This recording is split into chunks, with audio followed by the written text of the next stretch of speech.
Ladies and gents, this is a weird video here because it's hard for me to keep my head out of the equation here, but this is my homebrew hot bluing receiver.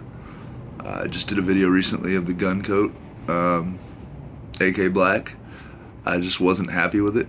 I've used molly resin before and I loved it. It was durable, really good stuff, but the AK Black gun coat, I'm gonna blame it on myself because a lot of people like the product, and so I don't want to go bashing it when it very well could have just been me being in a hurry.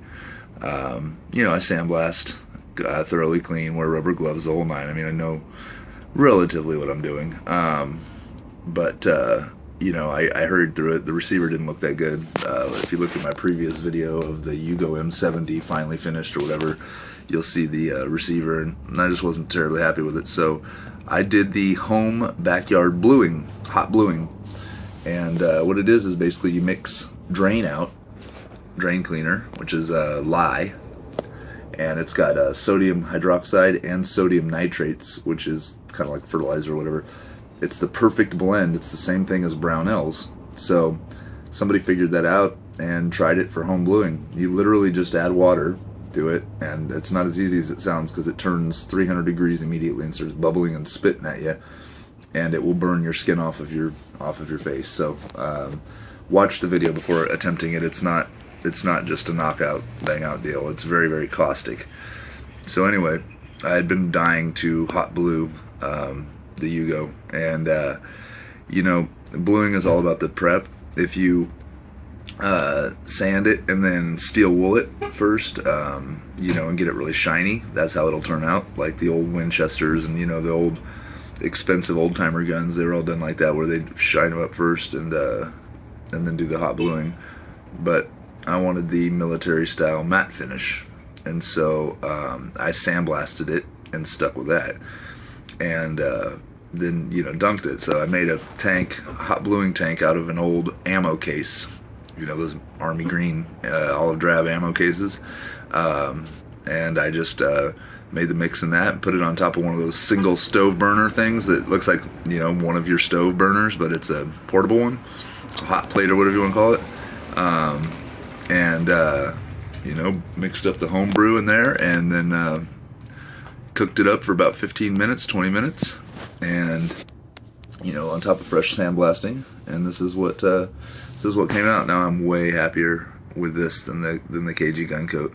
The KG gun coat is cool, the paint is all cool and everything, but hot bluing, you all know about hot bluing. It doesn't come off. When I got this Yugo kit, everything was hot blued, and from the 90s, and it had been in war, and it was still in good shape, really good shape.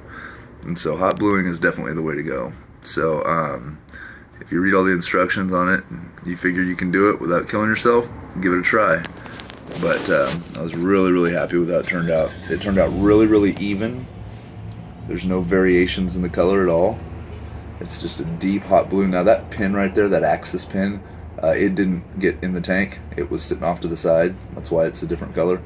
That one did get in the tank. But as you can see, it's really, really even. Now I had to trim out the hole for the dust cover pin there, so the edges of it are a little crappy because I had to file it to get the dust cover retaining pin in there. Should have done it first, but whatever.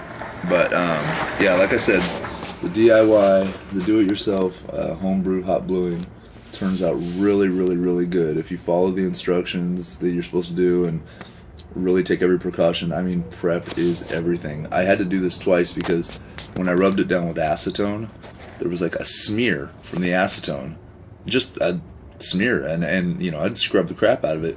When I blued it, that smear showed up like night and day, like it was bright. They're big old giant smears, so I had to stick it back in the sandblast tank and blast that smear off. So when you're ready to throw it in the tank, like literally, even if there's like a water spot on it, it'll show. So you gotta really scrub it down.